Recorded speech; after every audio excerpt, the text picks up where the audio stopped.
নমস্কার বন্ধুরা, মেডিসিন চ্যানেলে জানাই আপনাদেরকে স্বাগতম।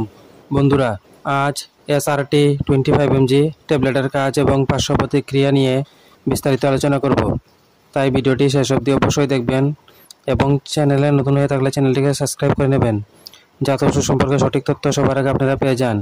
SRT 25mg ট্যাবলেট এটি তৈরি করেছে শাইন ফার্মাসিউটিক্যালস লিমিটেড। এটি যে উপাদান দিয়ে তৈরি করা হয়েছে তা হলো সার্ট্রালিন 25 মিলিগ্রাম। এটি একটি স্টিপে 10টি ট্যাবলেট থাকে। SRT 25mg ট্যাবলেট ডিপ্রেশন বা মানসিক রোগের চিকিৎসা করতে দেওয়া হয়, যেমন বিষণ্ণতা, পোস্ট ট্রমাটিক স্ট্রেস ডিসঅর্ডার, সামাজিক উদ্বেগ ব্যাধি, প্যানিক ডিসঅর্ডার এবং অবসেসিভ কম্পালসিভ ডিসঅর্ডারের মতো রোগের চিকিৎসার জন্য ব্যবহৃত হয়ে থাকে। এই ওষুধ সেবন করার নিয়ম হচ্ছে প্রতিদিন রাত্রে একটি ট্যাবলেট খাওয়ার পর খেতে হবে। এই ওষুধ গর্ভবতী মহিলা এবং স্তন্যপান করান মহিলারা সেবন করার আগে অবশ্যই চিকিৎসকের পরামর্শ নেবেন। এই ওষুধ সেবনে সাধারণ কিছু পার্শ্ব প্রতিক্রিয়া দেখা দিতে পারে, তা হলো বমির ভাব, ঘুম ভাব, স্বাদের পরিবর্তন, খাওয়ার অরুচি, বদহজম এবং যৌন ক্ষমতা কমে যাওয়া। যদি এরকম সমস্যা দেখা দেয় তাহলে ওষুধ সেবন বন্ধ করে অবশ্যই চিকিৎসকের পরামর্শ নেবেন।